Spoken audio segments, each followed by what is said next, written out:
uma irmã, uma serva do Senhor, de 83 anos de idade, criada no Evangelho.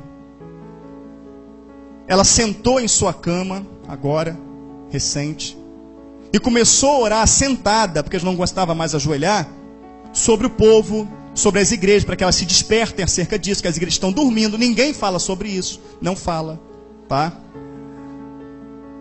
O Senhor a tirou dali, ela teve um arrebatamento de sentidos, onde o corpo permaneceu, ela teve um arrebatamento de sentidos, e ela foi levada, né, até as nuvens. E quando ela olhou para baixo, ela viu miríades e miríades e miríades de demônios terríveis, a qual ela lutava para não ver esses demônios. Porém, quanto mais ela lutava, mais ela via. E ela foi levada a um estágio acima. Ela viu uma porta aberta nas nuvens, e ela entrou por esta porta. Quando entrou por esta porta, um batalhão inumerável de anjos do lado esquerdo, um batalhão de anjos do lado direito, e vindo lá embaixo, um ser, sentado num cavalo branco, com a coroa de ouro, escrito em sua coxa, Rei dos Reis e Senhor dos Senhores. E ela subiu um estágio acima, e ela viu anjos correndo de um lado para o outro, arrumando muitas mesas, e ela querendo entender a suma das coisas, ela viu que uma mão foi colocada no ombro dela. Essa mão foi colocada no ombro dela, e quando ela olhou, era o Senhor Jesus. A fisionomia não aparecia, resplandecia, mas ele estava com as vestes escrito Rei dos Reis, Senhor dos Senhores, e com a marca em suas mãos. Fala: não temas, filha, porque o que tu vês é da minha parte. Ela: Senhor, o que são esses anjos correndo de um lado para o outro? Ele falou: eles estão esperando, estão preparando já, com velocidade, as bodas do Cordeiro, pois a ordem de meu Pai para as bodas já foi dada. E ela fala: Senhor, e a quanto aqueles demônios que eu vi na terra? Ele falou: minha serva, na minha palavra está escrito que nos últimos dias sairiam demônios terríveis que nunca antes tinha sido solto. E esses demônios já estão soltos, por isso a terra está do jeito que está. Ela fala: Senhor, e agora? Aquele exército de demônios, aqueles demônios estão lá para destruir os meus, para tirá-los da minha presença, para atormentá-los, para envolvê-los, para dispersá-los acerca do momento que está acontecendo. Ela: Senhor, mas o que será do teu povo? Esses demônios são terríveis. O Senhor levou ela a um estágio acima e mostrou um exército inumerável e incontável. Ela falou: este aqui é o meu exército, porém este exército só vai livrar os meus. Ela: Senhor, mas aqueles não são teus.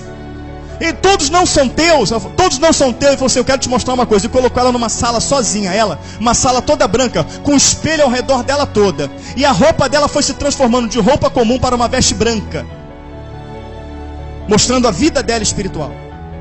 E ela olhava as vestes brancas e por um momento ela se ficava feliz, mas depois ela ia entristecendo, porque ela via que na veste dela tinha algumas manchinhas, pequenas, mas tinha. E como tinha espelho em todo, ela via onde tinha as manchas. E ela começava a chorar em pânico, porque as vestes estavam sujas, pecado. E ele entrou na sala e falou: está vendo, minha filha? Mesmo você que nasceu no Evangelho, mesmo você que está com seus joelhos calejados de orar, ainda há coisa em você que não me agrada. É necessário que haja uma purificação.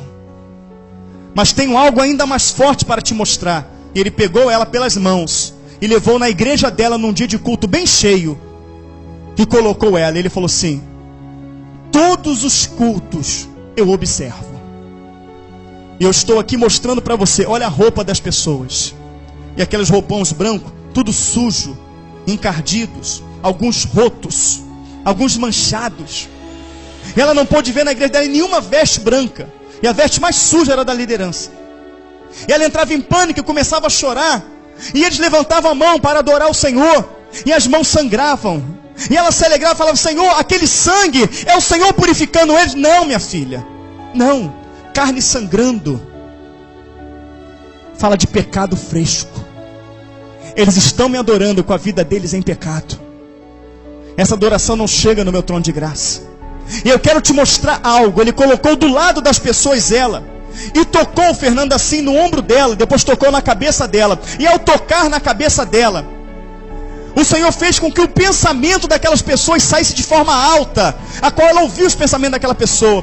E a pessoa adorando, cantando ali, né? E umas pensavam no namorado, Outras pensavam no noivo. A outras, meu Deus, o culto tem que acabar logo, eu tenho que responder os meus e-mails. O meu carro, a minha casa. O Senhor mostrava que o pensamento das pessoas dentro da igreja estava voltado para as suas vidas seculares. E ela falou, está vendo, minha serva? Eles estão dentro da igreja, as mãos estão levantadas, mas o coração deles está no mundo. Eles não compreenderam ainda que o momento de me adorar é o momento de me adorar, que tem que me adorar em espírito e em verdade, de todo o coração. Por isso a adoração desta igreja não chega diante de mim.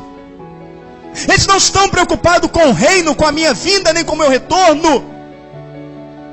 E pegou ela e foi levando em muitas igrejas, e falou, essa aqui eu nunca estive nela, essa aqui eu não mandei abrir, essa aqui quem está por trás é Satanás. Ele foi mostrando a maioria das igrejas. Ela falou, Senhor, quem é que vai se salvar? Ele, aqueles que branquear suas vestes do meu sangue. E o Senhor ia levando, ele dava uma visão panorâmica que mostrava para ela todas as igrejas.